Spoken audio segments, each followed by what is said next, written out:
السلام علیکم ورحمۃ اللہ وبرکاتہ.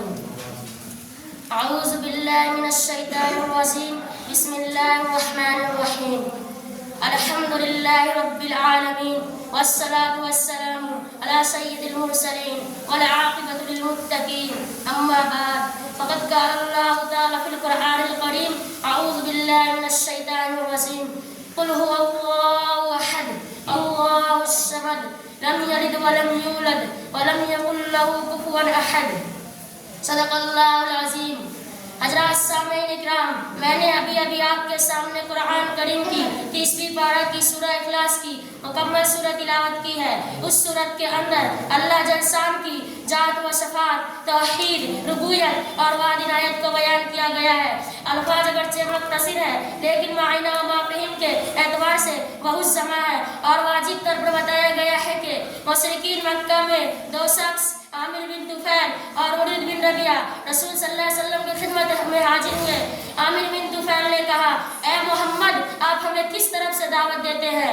آپ صلی اللہ علیہ وسلم نے ارشاد فرمایا کہ میں تمہیں اللہ کی طرف سے دعوت دیتا ہوں، اللہ کی طرف سے دیتا ہوں. آپ صلی اللہ علیہ وسلم نے ارشاد فرمایا کہ میں تمہیں اللہ کی طرف سے بلاتا ہوں. عامر بن طفیل نے کہا، اللہ کی توصیف بیان کیجیے، اللہ کا نسب بیان کیجیے، بتائیے کہ وہ سونے کا ہے یا چاندی کا، لوہے کا یا تانبے کا، پتھر کا یا لکڑی کا. نعوذ باللہ من ذالک. اس پر یہ سورت نازل ہوتی ہے.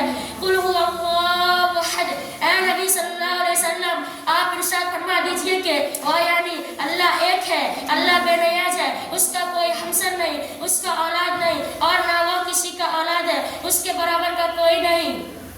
حسب و نسب تو انسان کے ہوتے ہیں، اس لیے انسان حسب و نسب کے محتاج تو انسان ہوتے ہیں، اس لیے انسان کو پیدا کیا جاتا ہے اور انسان پیدا ہوتا ہے. پھر اللہ کا حسب و نسب کیسے بیان کیا جا سکتا ہے؟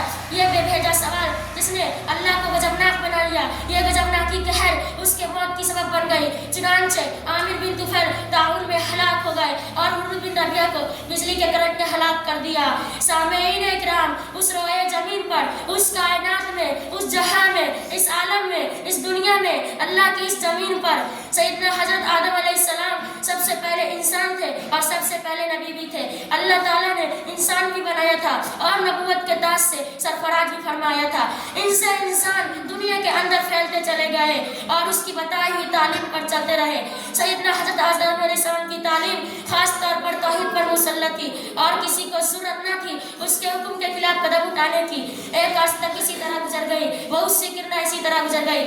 پھر شیطان ابلیس معاون نے لوگوں کے ذریعے سے اس کو شرک پر ڈال دیا اور یہ کافر مجھے تانا دیتا ہے کہ تم کیا تھے؟ تم بھی تو کافر تھے، تم بھی تو مشرک تھے، تم بھی تو بت پرست تھے. چلو مان لیا کہ ہم کافر ہے، مشرک ہے، بت پرست ہے، نافرمان ہے، باغی ہے، دریا تھے، نافرمان تھے، فسق اور فحش کے انگار میں گرے جا رہے تھے. لیکن ہماری نادانی تھی. لیکن اب ہم اللہ کا شکر ادا کرتے ہیں کہ اس نے ہمیں ایمان کی دولت عطا فرمائی، ہمارے دلوں کو ایمان کے نور سے منور کر دیا، ہمارے دلوں کو توحید کے نور سے نور کر دیا. ہم ظلمت سے نکل کر ایمان کی طرف آ گئے، ہم ظلمت کے انگار سے نکل کر ایمان کی بستی میں آ گئے، ہم ظلمت سے انگار سے نکل کر ایمان کی بستی میں آ گئے. لیکن اب ہم اللہ کا شکر ادا کرتے ہیں کہ اس نے ہمیں ایمان کی دولت عطا فرمائی.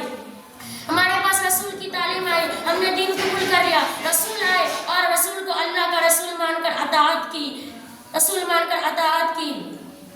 حسرات تمہارے اوپر ہے، افسوس تمہارے اوپر ہے، رونا تمہارے اوپر ہے کہ تم اب تک کفر میں ہی پڑے ہوئے ہو. صدیاں گزر گئی، انبیاء علیہ السلام کا زمانہ چلا گیا، تب تابعین رخصت ہو گئے، قرآن کا نزول ہو چکا ہے، تمام انبیاء مبعوث ہو گئے، لیکن تم اب تک کفر میں ہی جمے ہوئے ہو. حیرت تمہارے اوپر ہے. حاضرین مجلس جلسہ، شیطان نے لوگوں کو اللہ کے وجود سے انکار تو نہ کرا سکا لیکن لوگوں کے دل میں شرک کا بیج ضرور بو دیا. وہ شرک کے عقائدہ جو حضرت بنی آدم علیہ السلام کے دل میں ڈالا تھا، ان میں ایک یہ تھا کہ خالق و مالک کی ذات ایسی ہے جیسے تم لوگوں کی ہے، جیسے تم لوگوں کی ہے، اس کا وجود بھی تمہاری طرح ہے، اس کا وجود بھی تمہاری طرح ہے، اس کی اولاد بھی ہے. اور یہ بھی بتایا کہ ان کی سفارش سے تمہیں قریب حاصل ہوگا. شیطان نے فرشتوں